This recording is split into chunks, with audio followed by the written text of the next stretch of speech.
Ok, hermano, vamos a leer 1 Corintios 2, ¿ya estás? Sí, porque ya va a llover y como dijimos la semana que entra, pues no quiero que se mojen, ¿verdad? No vayan a salir orgullosos, ¿verdad? Me mojé por el Señor, padecí por el Señor. Ok, hermano. 1 Corintios 2. Vamos a ver entonces, hermano, cómo predicaba Pablo. Ok, hermano, nosotros también debemos proclamar y predicar a Cristo. Es muy importante, hermano, hablar de Cristo crucificado. Claro que también del Cristo resucitado, pero primero crucificado, porque no hay resurrección sin crucifixión.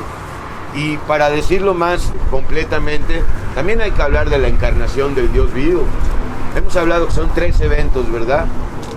La encarnación, la muerte y la resurrección. Así es, ok. Mínimo 3, porque también está el derramamiento del Espíritu Santo. Pero esa ya pertenece, ¿no?, a la obra del Espíritu Santo, al ministerio del Espíritu Santo. En sí el ministerio del Hijo abarca 3 movimientos, por decirlo de alguna manera, o 3 fases. Encarnación, así es, bueno, ok. Y la resurrección. Ese es el ministerio del Hijo. Y luego ya viene en Pentecostés el ministerio del Espíritu Santo, ok. Y el ministerio del Espíritu Santo acaba cuando es quitado del medio, ¿verdad? Ok, para que se manifieste el misterio de iniquidad. Ok, hermano. Entonces, así que, hermanos, cuando fui a vosotros para anunciarles el testimonio de Dios, estamos hablando de Dios, no de nosotros, hermano. Hay que hablar del testimonio que dio Dios de sí mismo. O sea, en Yeshua. Yeshua dio testimonio de que el Espíritu Santo o el Espíritu de Dios estaba en él, no solamente por las palabras, sino por las obras, porque él mismo se lo dijo a los fariseos.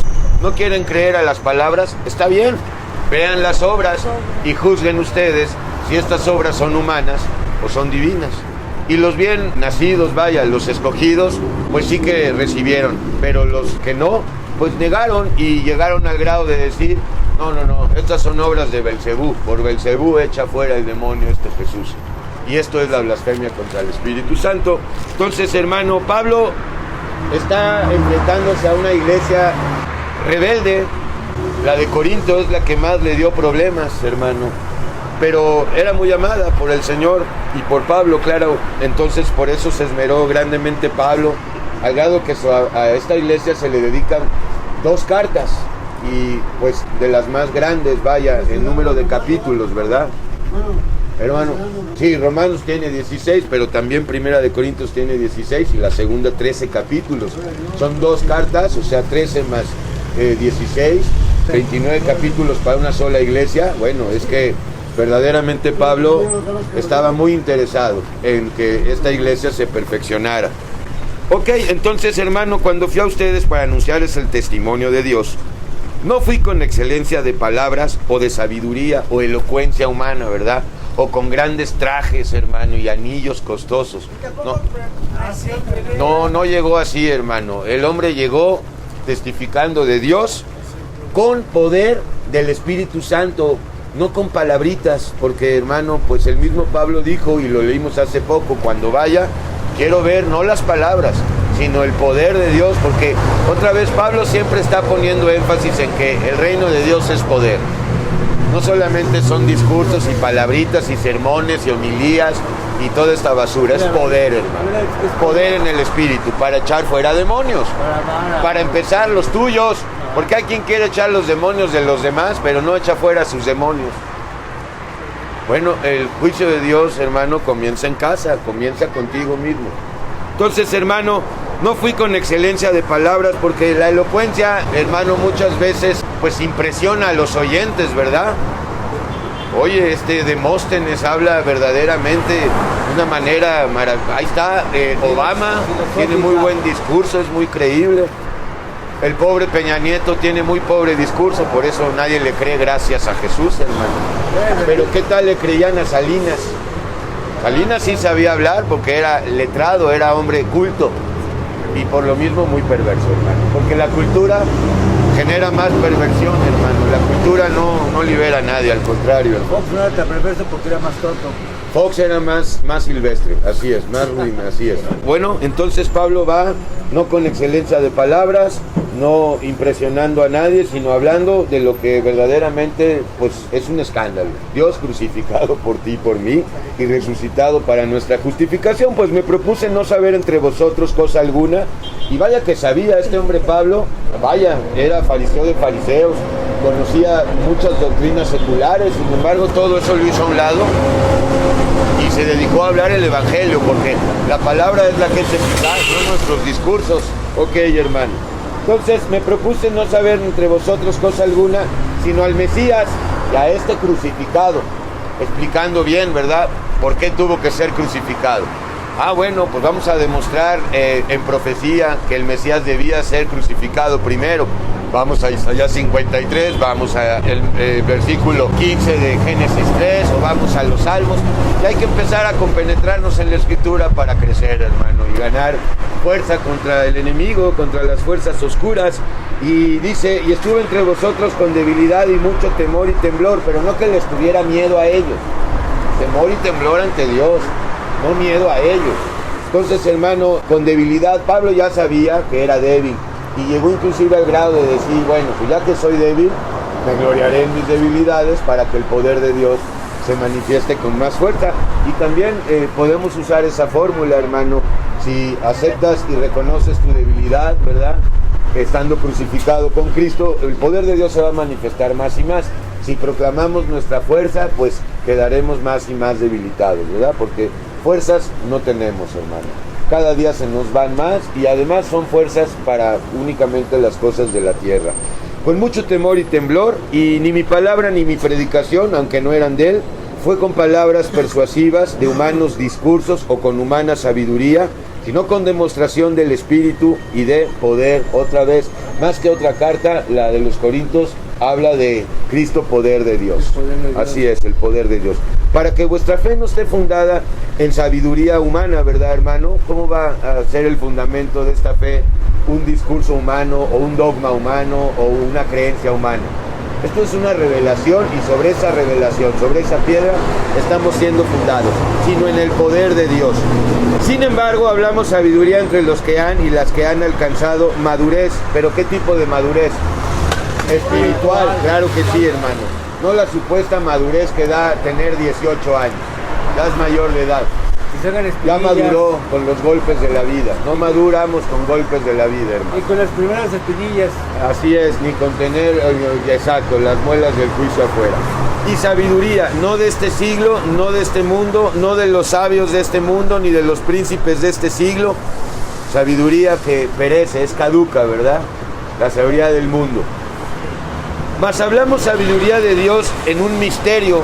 Conviene presentar a Cristo como un misterio, porque de hecho lo es, revelado, que se revela por fe.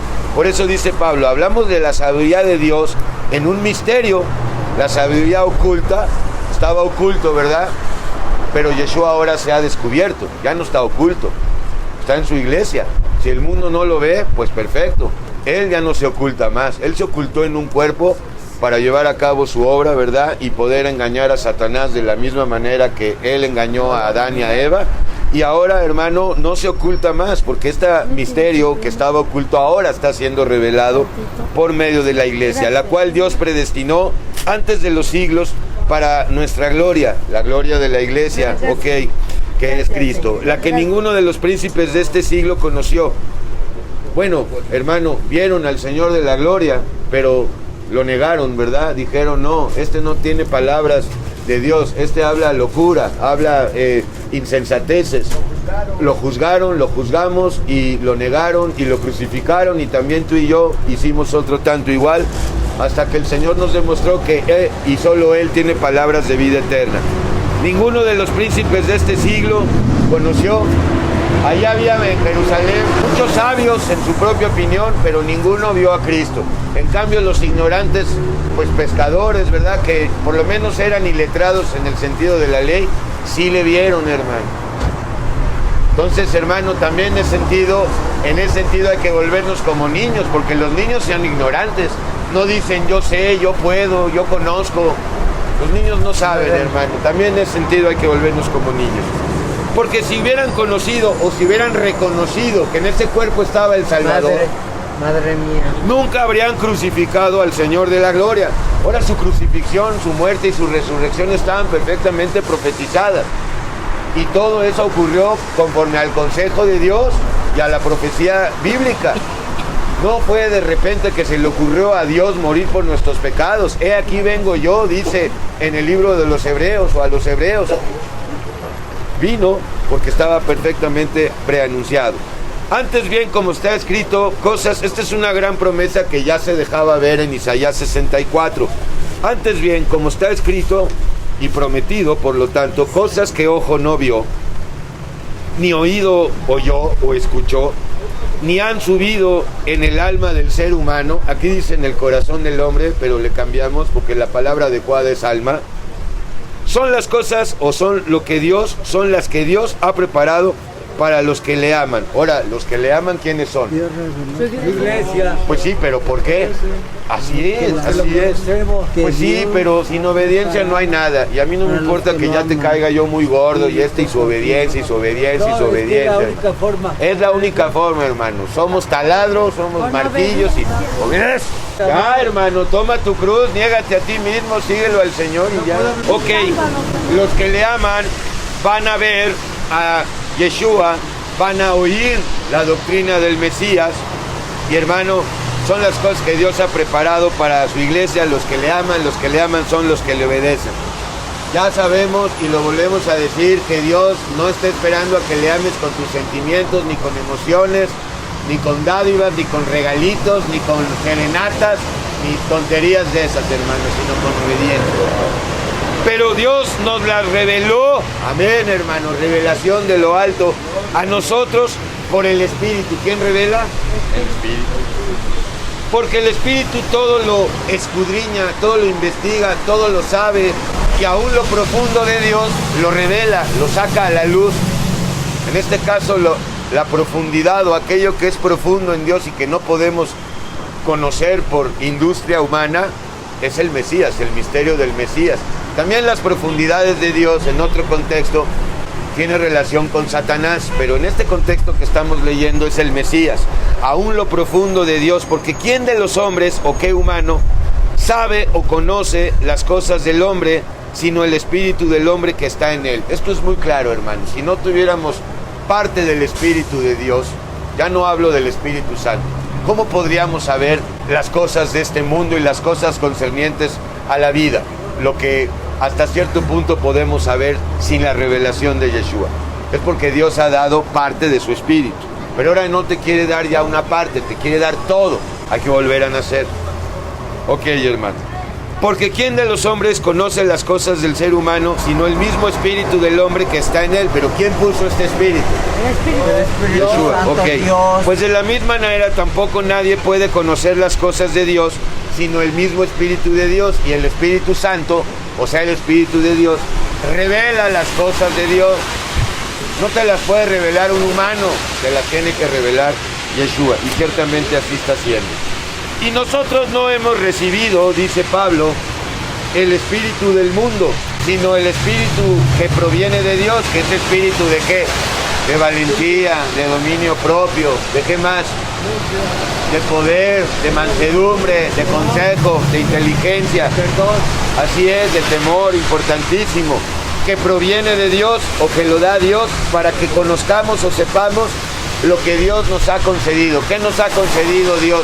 La gracia. Ok, vida eterna, pero hoy, perdón de pecado, libertad, esperanza de vida eterna y una familia, hermano, gracias a Jesús, hermano, porque muchos estábamos llorando por una familia, ¿verdad? O ahí queriendo, pues, que nos adopte cualquiera, ¿no? Ya no tienes necesidad de ponerte en adopción, hermano. Hay quien te adoptó, hermano, y es Yeshua el Padre Celestial. Lo cual también hablamos no con palabras enseñadas o aprendidas otra vez por sabiduría humana. No sirve la sabiduría humana para conocer las cosas de Dios, ni aunque hables 100 idiomas, ni aunque estudies 20 carreras, ni aunque consultes a Sócrates, hermano, por medio de la Ouija, o a Platón, o invoques el espíritu del sabio, hermano, no existe. Así es, o el gran Confucio, o vayas ahí a consultar a Lao Tse. Esto no revela, hermano, solo el Espíritu Santo. Por eso dice, también hablamos no con palabras aprendidas por sabiduría humana, sino con las que enseña el Espíritu, acomodando lo espiritual con lo espiritual y lo carnal con lo carnal. Así es, hermano.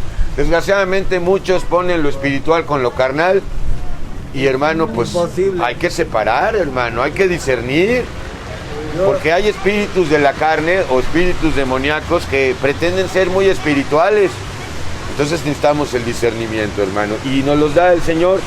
Pero el hombre natural, ¿quién es el hombre natural? Nosotros. Bueno, es el hombre viejo, es todo aquel que no ha nacido de nuevo, se le considera un hombre ílico o natural. O sea, el hombre natural es lo opuesto al espiritual. Es, digamos, un hombre nada más biológico, punto, de ahí no pasa. Porque no ha vuelto a nacer. No ha vuelto a nacer. Entonces el hombre natural no percibe ni recibe las cosas que son del espíritu de Dios. Entonces, si también vemos este hombre natural en la criatura vieja, que de hecho hay que identificarlo ahí también, vemos que esta criatura vieja de miseria no quiere saber de Cristo. Está inclusive harto, hermano. Pero, hermano, pues sabemos que Cristo venció al hombre viejo, al pecado, a Satanás. Y ahora, hermano, sabemos que este hombre natural, y también referente a aquellos y aquellas que no han vuelto a nacer, pues no entienden esto de Dios, a menos que quieran. Entonces Dios se los empieza a revelar porque les da parte de su espíritu para que empiecen a comprender las cosas de Dios. La condición es, pues, que quiera la persona, y todo elegido tarde o temprano lo va a querer. Tarde o temprano, ok. El hombre natural no percibe las cosas que son del Espíritu de Dios o las cosas de Dios, porque para él son locura. Ya en el capítulo 1 había dicho que la palabra de la predicación es locura, ¿verdad?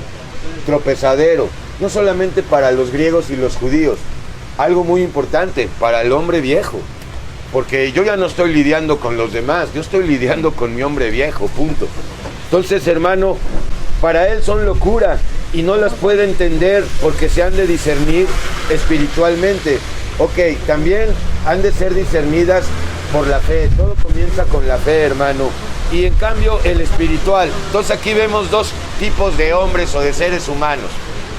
Hombres o humanos naturales, que son carne y nada más, y espirituales, que son los que tienen el Espíritu Santo. Y acá está, en cambio, gracias Pedro, en cambio el espiritual, gracias Pato, juzga todas las cosas. Ojo aquí, todas las cosas o a todas las personas. No, a las personas no hay que juzgar, hay que juzgar las cosas. Hay que juzgar que si ahorita me paso, me pagan y me tiran. Hay que juzgar las cosas de este mundo. Cuando entras a una iglesia de piedra, tienes que entrar con juicio, no hacia las personas, sino a las doctrinas que se están hablando ahí. Cuando ves la televisión, tienes que hacer juicios y no te acaba la tele, hermano. Vela con juicio, ahí sí. Escuchas música, escúchala con juicio, porque si no, te va a llevar. La música está hecha para mover emociones, para mover, hermano, pasiones, para hacer ahí un cóctel molotov en el alma, bueno, en el corazón. No nos van a salvar. No nos van a salvar. Los espirituales juzgan todas las cosas con justo juicio, como dijo Yeshua, juzgad, pero con justo juicio. Juzgad, no por las apariencias. El justo juicio que hace el Espíritu Santo. Pero Él no es juzgado por nadie. Espero que ya no te dejes juzgar por nadie. Espero que ya no te juzgues a ti mismo. Espero que ya no te juzgue tu conciencia. No te dejes juzgar por tu conciencia, porque a fin de cuentas es el diablo que por medio de tu conciencia te quiere juzgar y acusar. Hay un solo juez, hermano, y punto. Entonces, el espiritual juzga todas las cosas con el juicio del Espíritu Santo, pero él no es juzgado ya por nadie, ¿verdad? Ni por como lo vimos en 1 Corintios 4. Hace poco vimos que Pablo dijo: yo en muy poco tengo el ser juzgado por ustedes o por cualquier tribunal humano, porque ni aún yo mismo me juzgo, pero el que me juzga es Dios. Ok, y aunque de nada tengo mala conciencia, no por eso soy justificado. Ok, hermano. En cambio, el espiritual no son los que hacen yoga, ni los que van al Tíbet una vez al año, o los que se van al retiro espiritual, o los que, hermano, hablan en lenguas. Pero Él no es juzgado por nadie. Ok, espero que te mantengas en esta regla espiritual, porque ¿quién conoció la mente del Señor? ¿Quién? Pues sí, pero por el Espíritu Santo, ok. No solamente conocemos la mente del Señor, hay un misterio todavía mayor. Tenemos la mente de Dios. Esto es increíble, hermano. Y ahí te pido que permanezcas en la mente de Cristo, porque hay dos mentes: la carnal y diabólica con la que nacimos, y la espiritual, que es la mente de Dios. ¿Por cuál te quieres regir? Por la mente. Por la mente de Dios. Ok, hermano.